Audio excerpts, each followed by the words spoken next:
ایک دفعہ مجھے عراق کے کسی گاؤں میں رات ہو گئی۔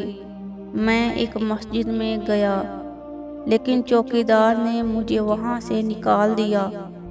میں مسجد سے باہر فرش پر سو گیا۔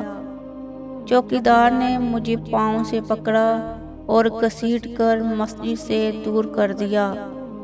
ایک خدا ترس آدمی مجھے اپنے گھر لے گیا۔ وہ شخص چلتے پھرتے اٹھتے بیٹھتے ہر وقت استغفار پڑھتا تھا۔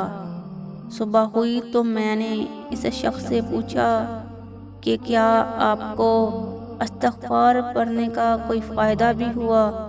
اس نے جواب دیا، جی ہاں، میری ہر دعا قبول ہوئی سوائے اس کے کہ میری ملاقات امام احمد حنبل رحمۃ اللہ علیہ سے ہو جائے۔